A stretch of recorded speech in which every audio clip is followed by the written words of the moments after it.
Hello, this is Tom Britt. West Tennessee PBS is working hard to bring you more local shows and quality PBS programs. And they need your financial help because they don't run commercials, they rely on your support. It's easy to donate. Go to their website, westtnpbs.org, and click on the Donate tab. Your donations to Channel 11 stay local and help WLJT-TV continue their mission to be as local as possible. Thank you very much, Melanie. And I'm going to start my timer because I can talk about the water system for a long time. So, Melanie, give me that if I get too excited about talking about water. But thank y'all for having me. She mentioned a thing that I started out at JEA a couple of years out of college with the water system as an engineer and circulated through JEA, and now I'm coming back to water. So I'm really excited about that. So what I want to do is talk to you about the water system, where we get our water, how fortunate Jackson is with where we get our water and the abundance of it. But I want to keep it kind of informal. If y'all have questions along the way or questions afterward, I hope I'll give you a few things in a way that'll stick with you, that you can remember things about water. Clean, refreshing, essential for life. Water. Naturally recycled on Earth since day one. Our water is truly an extraordinary resource, connecting health and quality of life in our community. Maintaining this safe drinking water for today and our future requires experience and skill for this system of pipes, pumps, and tanks, treatment and testing for the highest quality, achieving award-winning best-tasting water, expertise and technology to monitor and control operations for system reliability, dedication to safety and protection to serve our community. A commitment that connects us all the way to the tap and the hydrant. Caring for every drop, protecting our ground source, preserving it for the future. It's Jackson Energy Authority, Water Service. Okay, like I said, hard to beat that video just as a summary of what Jackson has as a resource in our water. I want to talk to you a little bit about water and why it's so important. I'm sure you've seen the fires in Los Angeles and the discussion of water, and even before that, the water rations to the west of our country that we don't experience, right? So we have that luxury.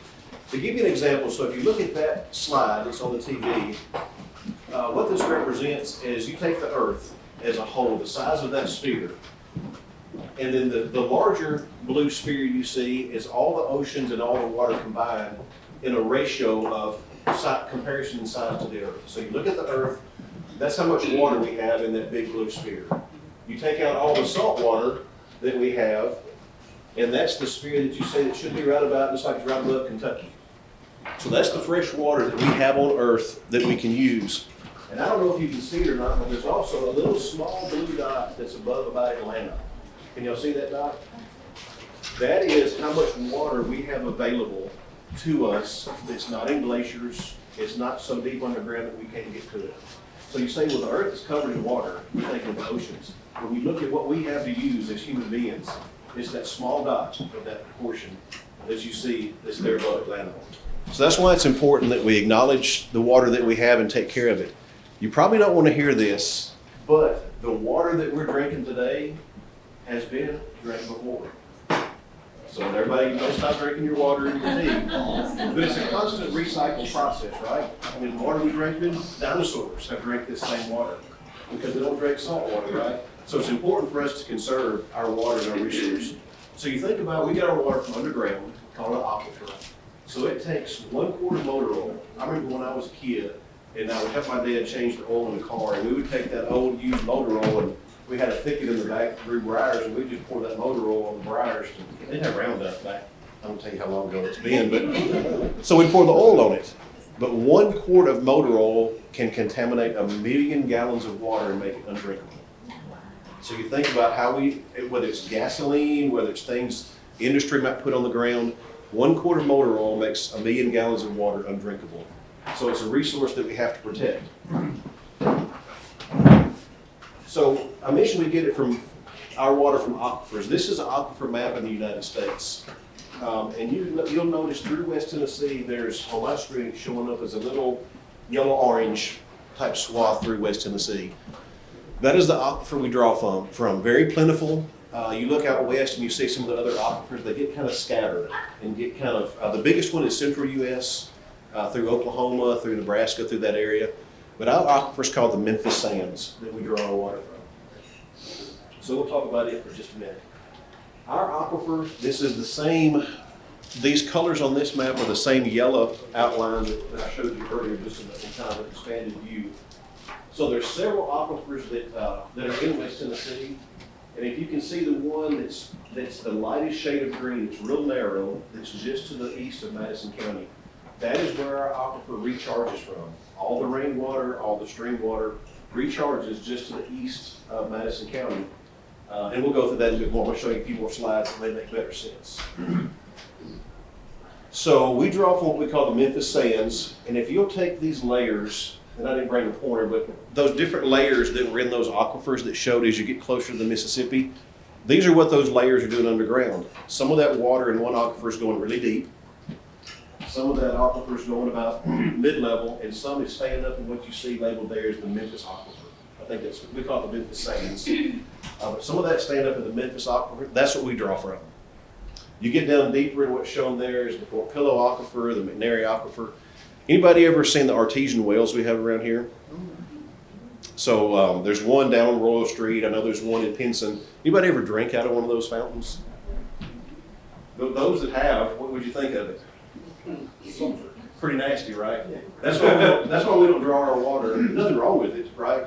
But it has that odor and that taste and that high iron. So that's why we pick the Memphis Sands. It's the cleanest. It has the least taste, the least treatment. Other water's clean. I mean, you can drink out of those artesian fountains, but you don't want your water smelling like that, right? So that's when we draw from the uppermost. It's the highest quality. Is an aquifer a natural occurring thing, or are those man-made? That's a good question. So an aquifer, you know, I always thought an aquifer was like a big lake under the ground, right? A big hollow. But it's not what, if you've been to the beach or to a lake and dug in the sand near the water, and if you dig deep enough, water's gonna fill your hole. It's just gonna percolate through the sand.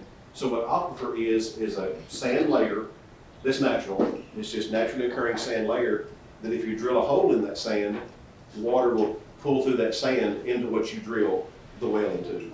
So it's actually just a sand layer. That's a good point. So you look at on the map, it has lighter blue and darker blue. The darker blue is what we call a confining layer. So basically it separates the layers of sand. It's like clay, so that water doesn't intermingle. It's either in the Memphis Sands and the Fort Pillow Sands, and there's a clay layer in between that keeps that water separate. So that's a good point. That actually brings me to something that I was going to talk about in the slide after this next one, I believe. So this shows, anybody know where Lexington gets their water from? Anybody have any idea? Scottsville. They supply water to Scottsville, but they don't get it. So if you look at this, the aquifer that we're looking at, that we draw from, look where it ends. And I can't see that good from here, but it ends at the east side of our county. Right, you see, it doesn't extend to Henderson County. So Lexington gets their water from Beach Lake. And anybody east of that gets their water from the Tennessee River. So it shows how fortunate we are in Jackson to have our water from an aquifer. We're drinking water that's thousands of years old, been filtered through the sand, and let nature treat that water for thousands of years. That water in that aquifer, it's all headed towards the Mississippi River, is where that water is headed. To tell you how much water is there, that layer of water that's moving towards the Mississippi moves 2 feet a year. It shifts 2 feet a year. There's that high of a volume of water that it's only moving towards the Mississippi at 2 feet per year. So you can imagine, recharge at the west of our county, how long it takes to get to downtown Jackson. Hundreds and hundreds of years of the earth filtering our water. So we mentioned artesian water. Anybody familiar with this one? On Royal Street? So what's happening here, so let me back up a few slides. So what's making this water come to the surface? Actually, this slide is this phenomenon right here. You see the layers where it has, earlier they were light blue and dark blue, this are blue and brown. Where the blue is an aquifer, the brown is a confining layer, and then the blue below it is another aquifer. All that's pressing down on the water, creating pressure. If that brown layer, the clay, gets a hole in it, it's going to shoot water to the surface. Because all that pressure is down, it gets a way to come to the surface. So it makes a fountain at the top of the ground. That's what makes an artesian well. So it's pressing the water down, and we're getting the taste of that lower water because it's being mashed so hard, and it gets a way to come up through the clay to make sure there's just a hole in it, and it comes up to the surface. So, an interesting thing about our area and why we have artesian water. So our wells, it doesn't come to the surface automatically. We have to pump it out. We're drilled down anywhere from 250 to about 360 feet deep is where we're getting our water from. I live in the county. How many of y'all here have a private well at your house? A lot of, okay, good, I do too. What do you have to do before you drink that water? Nothing. Nothing, right? That shows you the high quality. I have it in my backyard, and people would come to Jackson from out west and be like, so you drilled a hole in your backyard and you drink out of it. That's what we do. We take it for granted, right? I mean, we're like, that's what we do, is clean water. That's the same water that we're drawing into our treatment plant. So very little treatment required for our water. We pump it up and we change the pH of the water. We add lime, just a naturally occurring lime, just to adjust the pH to where it matches your body pH. And we add fluoride, and we add chlorine, and then we pump the water out to our customers. We have two plants. We have 11 wells at our south plant and 12 wells at our north plant. And I'll show you a little more about that. This is our water service area. That outline is Madison County, and the blue is where our service area is. And on that, we have two water plants. I'll show you one that you'll probably, there's one that you see off the interstate and off Carriage House Drive, if y'all are familiar with that. So that is actually what we call our aeration basin. Have any of you ever drove by that? It looks like it's on fire, especially when it's cold. So that water is coming out of the ground like that. Water is thousands of years old. It's probably 60 degrees. And I noticed the last cold spell we had, we actually got a fire call. They said, hey, the water plant's on fire. And it's just, you bring 60-degree water to the surface, and it's just steaming. It's letting off that heat that's underground. So that last map shows our treatment plants. We have one near the fairgrounds and one that I just showed you on Carriage House Drive. What we do is we model where our water is going to come from in a 10-year period. And that's what those fans represent. I mentioned the number of wells that we had south and the number of wells we have north. Every one of those, so these, I'll just call them a fan, are centered at the Carriage House location and actually the one near the fairgrounds, with each color of those fans representing a single well. So we run a time of travel and say, where is the water that we're going to pump out of the ground coming from in 10 years? And that's what that fan represents. For each well, that's where that water is going to come from. The reason we do that is we monitor gas stations, we monitor industry, we monitor farmers, we monitor everybody that's in that 10-year time of travel and make sure we know what's going on in that area, because guess what? You dump it on the ground, guess where it's going? Into the aquifer. No doubt about it. There's no way to stop it. So we monitor that for 10 years and make sure there's nobody out there doing anything. And beyond that, you can imagine trying to control all the way to Henderson County. What does that look like to say, what's everybody doing and dumping? Is some kid dumping motor oil on the ground like I did back in the day? So, What is the line? Where's the line at between Madison and Henderson County that you don't go to Beach Lake? you know, that's, wow. It is, so I've been to, it's about the county line. I'm sorry, who asked that question? Okay, it's just about the county line. We had to get some easements when they widened that highway. And there was a guy right at the county line at like Crawford Springs Road that he was pumping water out of the aquifer. He had a well at his house, but he had to have a full treatment system in his house. So Springbrook?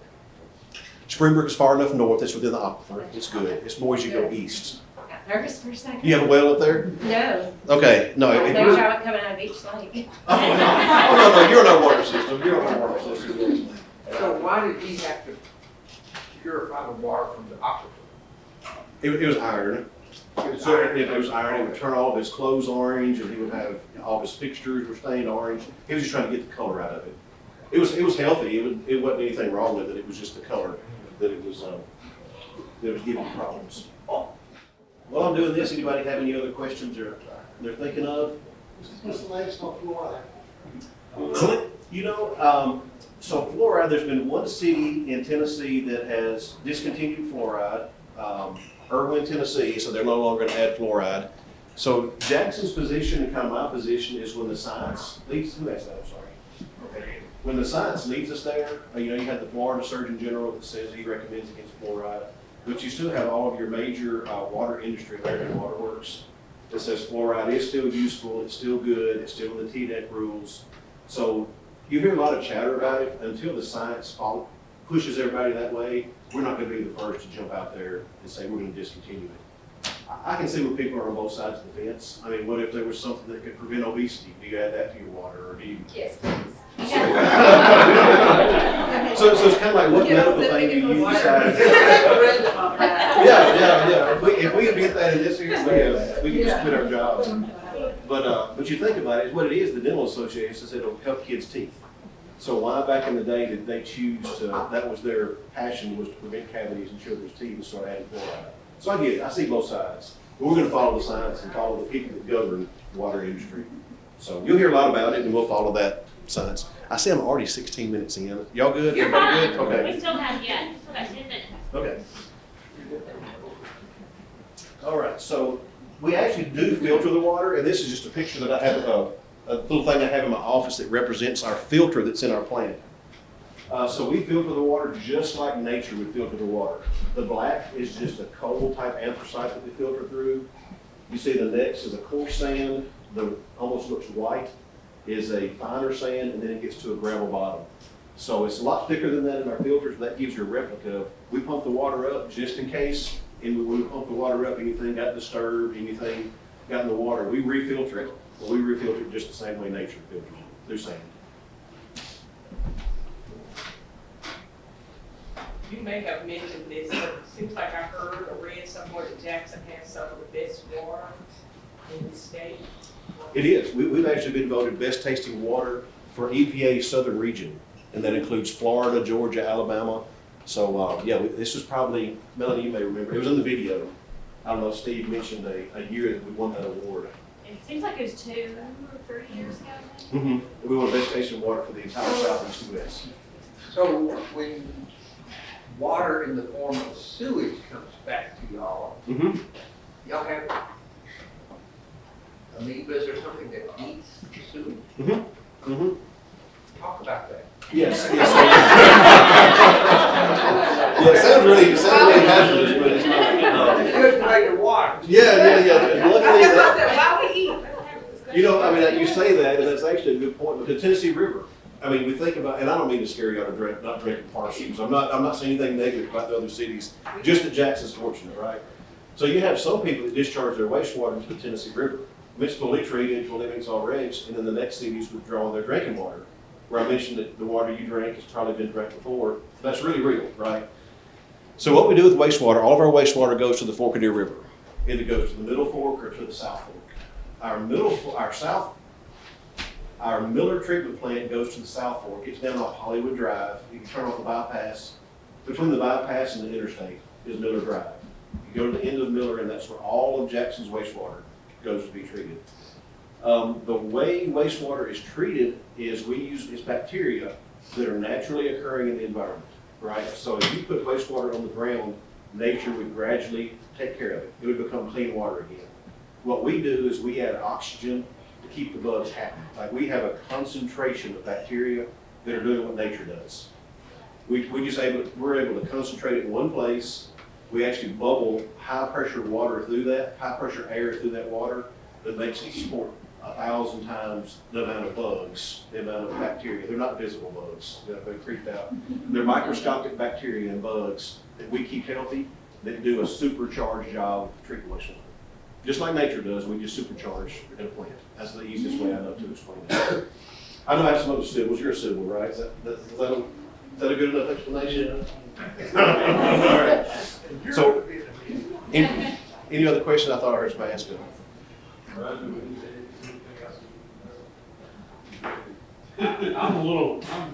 I'm still trying to circle back to that whole next water I just drank to drink. I started about to mention that. I started to really say that. But that's kind of important to realize why we need to be cognizant of what we do with our water.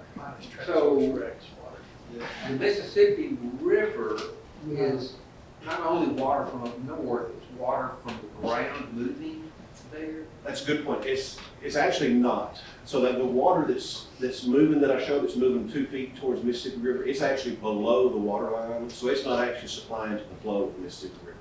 The Mississippi River flow is coming from rainwater at north. It's all just, if you can imagine like a valley, it's all just collecting to that center point. Memphis is pumping, I don't know how many gallons a day. What would y'all guess Jackson's water, how much water does Jackson use in a day? Anybody venture to guess? You want to throw out a number? Yeah. 12? That's very close, just add 1 million after that. Wow. So in the wintertime, we average about 12 million gallons a day, every day. Summertime, I think our peak is 22 million gallons a day of water that we pump out of the ground and is used in the city of Jackson. So our wastewater plant is treating 30 million gallons a day. So near the airport, there's a big water tower. Mhm. And there are others, I see. So you take the water out of the ground, put it up in the water tank for water pressure. Mhm. You treat that as it's up in there? That's when we add chlorine. So once you bring that water out of the ground and you put it in the pipes, right? So there's 960 miles of pipe in our system. So is there a leak somewhere? Is there a break? Probably. Then we don't know. We get pinhole leaks in our plumbing all the time, right? Hopefully not all the time, but sometimes. So we add chlorine as a preventative. So while that water's sitting in that tank, exposed to air, exposed to a moth gets in the tank or whatever, that chlorine is to prevent any residual contaminant. Because as water comes up out of the ground, like I said, people that have wells, you drink it. There's no chlorine needed. But if you were to set that water out for a long time, you probably wouldn't want to drink it. And our water typically is about a week old when you get out to the airport tank. So we add chlorine. Anything residual that could have possibly happened, that's what the chlorine's for. So how often does that refill? We're using 12 million gallons a day. So that one, we allow our tanks to fill and drain just a little bit. So we vary on different tanks, but say you fill the tank up to 95% and you shut your pumps off. We'll let it drain to about 70, because we don't want it to drain all the way, because if it drains all the way, if we have a fire at that moment, we have no water to fight a fire. So we'll let it drain incrementally. So to say how often that's turned over, we'll drop it about 15%, refill it, drop it 15%, refill it. And that happens multiple times a day. So that water is just kind of getting mixed. So, because we always have to maintain fire protection, keep some water in it. Sorry about the question. In 2003, tornado hit downtown Jackson, and the water pressure at the hospital became so low, we had to start moving patients down to be able to keep water to the patient, backward. What happened? Okay, so I was in the bunker, and I'll show you our bunker here in a little bit. I was in the bunker, I was a young project engineer when that happened. So what happened was that tornado came through the downtown area in '03. So imagine how many people in downtown have sprinkler systems, fire sprinkler systems like you see on the ceiling here. With every fire suppression system, you have either a 6-inch or an 8-inch pipe coming out of the ground supplying this fire. So imagine 100 of those with the buildings, I say 100, that's an exaggeration. How many buildings got destroyed and damaged? Just say it's 20, 6-inch main breaks at one time. It was more water being put out on the ground from those destroyed buildings than we could pump. So what happened is all the tanks just essentially drained. And when you do that, I'm glad you asked that because it does play into another slide. And I'll go ahead and start talking about it. So the tanks that Frank's mentioning, anybody else, the one across from the mall, the tank I'm talking about there, it's kind of behind the Starbucks. Same thing, we have those tanks scattered across the county. So who's ever dove in a swimming pool or in a lake and you get to the bottom of the pool and your ears hurt? That's because the pressure of the water puts pressure on you. So for every 2.31, just call it 2, for every 2 feet of water is 1 pound of pressure at the bottom of 2 feet of water. So basically you go into a 10-foot pool, there's 5 pounds of pressure on your ears. That's why it hurts. So with this elevated tank, if you have an elevated tank and you look up and that tank's 100 feet tall, and water's to the top, at the bottom of it, you open it up, you have 50 PSI, right? That's rough. So basically that's what the water over your head is for, is the same phenomenon, but when you go to the bottom of the pool, it gives you your pressure. So what happened then, as the tanks drained and drained and drained, and say if it got down to 20 feet, the hospital only had 10 pounds of pressure as those tanks drained. So as those tanks got lower and lower and lower, you essentially had less water above your head. And pressure gets so low. If it gets less than 20, we have to issue a boil water notice. This is okay. Yes. Another question. Mhm. They were working on my house on the West King Street. And they're working on the street in the sewage. So I thought, I'm just gonna be nosy and see what they're doing. And I went, and they were, there was a couple things that they took the little cover off of whatever that thing is. And I was amazed how far down the sewer is. Mm-hmm. Mm-hmm. And then he was cleaning something, and I said, it doesn't smell. Why does it not smell? He said, because it's moving and it doesn't smell when it's moving. And then he said that all of our sewage it flows with gravity. Mm-hmm. And so I'm looking at where I live and how far down to the ground that was, and gravity was taking it to the next place. Mm-hmm. How does it even work in a town our size? Yeah, so part of what he said is true. It flows by gravity. So when it gets so deep, and I'm not sure how deep yours was, but it gets to a point that it's so deep, it gets below the river, right? So you can't really, so it gets so deep that we have what we call lift stations. This is, okay, we can't keep burying this pipe 20 and 30 and 40 feet deep. So we'll install a big basin with a pump that actually pumps it back up to about 4 feet below ground level, and then it starts all over again. And then you get so deep, pump station starts all over again. So it's a matter of stages that it goes through. Because you're right, you take East Jackson and say it's going to flow at a slope all the way to Miller Drive, you'd be 70 feet deep. Because it has to be at such slope that it keeps the velocity down to 16. And I was amazed that the pipes are made Yes. out of, literally out of bricks. Mm-hmm. From my house. Mm-hmm. Yeah. That's like, oh, these are really, really old. Yeah, they are. And that's a really maintenance intensive system. Like a lot of people look at water rates and you may think, well, you get your water for free, you pump it out of the ground, nobody charges us what we're drawing out of the ground. But when you look at the network of even on the wastewater side, the pipes, the tanks, the manholes, the mains, some of those are hundreds of years old that we're out constantly having to replace. They don't last forever. So a lot of what you pay is not for the water, it's for the maintenance of that system to keep the city. We just went through what they call an ISO survey, where they rate our fire department. 40% of rating Jackson's fire department is how much water comes out when you open a fire hydrant. Because you can't fight a fire without water. So we just went through that rating. Matter of fact, about 2 weeks ago. So this is just our distribution system, all of our mains by color code, and Melanie, and I promise I'm speeding up. Yeah, we'll hold off any more questions until you. I love questions. We're known for this. It's just over Friday.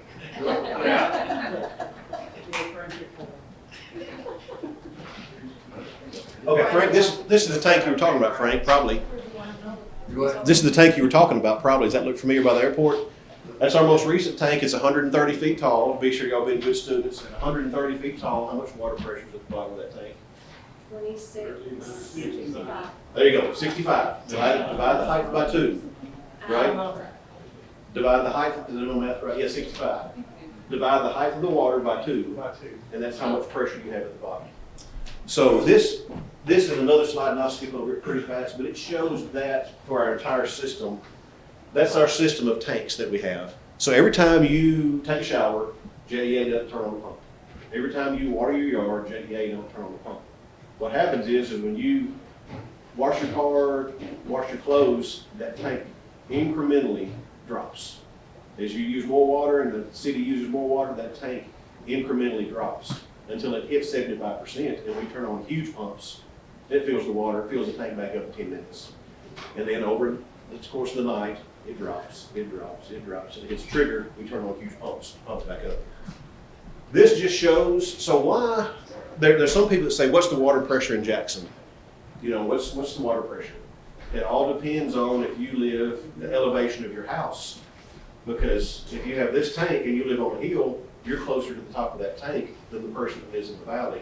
And if it's all about how much water you have above your head, this person has a whole lot more pressure than the person that lives on the hill. So there's no answer to that question of how much pressure do you have in Jackson. Depends on whether you live on the hill or near the river, because it's how much water you have above your head. All right. The last thing, just about, I mentioned fire flow. This is super, super important. We think of selling water, but I mentioned the ISO survey. Y'all seen the hydrants have different color tops? You know those colors mean something? It's not just random. Okay, so those colors are how much flow the firefighters can get out of that fire hydrant. So it's a visual to them of what hydrants do I need to use and what hydrants do I need to avoid. It's best on the far left. The bright blue is the best. The right means don't use it. So the red will give you not enough fire. Yeah, that's right. Red's dead. Yep. So blue's the highest. It'll give you all the water a fire truck can handle. Then you have green, then you have orange, and you have red. So all that means something in our distribution system. It's actually a state law, by the way. You go to any city in Tennessee, and it'll have those cap colors on their fire hydrants. Lastly, one thing that we try to do, a normal day at JEA is great, but we try to prepare for what we don't know about. We live near the New Madrid. We've had tornadoes before, and you mentioned the one in 03. So we try to prepare for those things. This is just a map of Madison County showing the different tornado paths that we have to prepare for what could happen if we have it. Hospital has to keep working, firefighters have to keep fighting fires. So we prepare for that. Earthquakes? Earthquakes, absolutely. I could give a whole other presentation on what we've done at our north plant, getting ready for earthquakes. One thing interesting that people don't know, this is my last slide, those treatment plants, north and south, have nobody in them. We operate all of our plants from an underground bunker that's downtown, 2 stories underground, earthquake-proof, tornado-proof, and that's a picture of our underground bunker that's there off of Church and College. You never know it's underground bunker, but you see all the controls, all the data. They run the pumps, they have chemicals, they do everything, pump the water to the system 24/7 in that underground bunker. So with that, I promise that's it. We have time for just maybe one more question if there's something you're dying to ask. Okay, Mr. Sam. Smith, what are the limits on your growth right now in Jackson? Expanding, where are you going to have to really start adding on more infrastructure? Yeah, as far as the plant, our capacity, 0 limitations. We have more wells and more treatment capacity. It's a matter of getting it to where that's going to happen. We've had some people talk about out west, with the blue global coming and what that's going to look like. Even all the way, people don't know if we get water to Providence Road, which is 12 miles out. And basically what that amounts to is if you spend that much on a water main and it takes 20 years for people to build around it and start having water usage, JEA is out of business, right? So what we do is try to inch along with development. In other words, what they call satellite development. Like, here's one farm way out there, JEA, can you serve me? It's a bad proposition for us. So we try to look at not really jumping way out, but to incrementally grow the city. Where I see some of the biggest growth is infill. To be honest with you, lift area. You imagine all those houses, how much water they're using now versus what they used 10 years ago. And that infrastructure is already there. The water mains are already there. So big growth areas I see, honestly, are towards Freeway. So over the that next 2 to 3 years. all that's going in out there, that's gonna happen. Oh yeah, it will. It will. You're talking about Ashport Road and all that area. Yeah, dense apartments. Yeah, but our capacity is, Aquifer's fine, we're fine. It's just a matter of deciding how far we can jump out there with the water mains and still not. Yeah. Don't take for granted the resource Jackson has. It's wonderful. Industry for people, it's really a great resource. Well, thank you. We appreciate you coming to share this.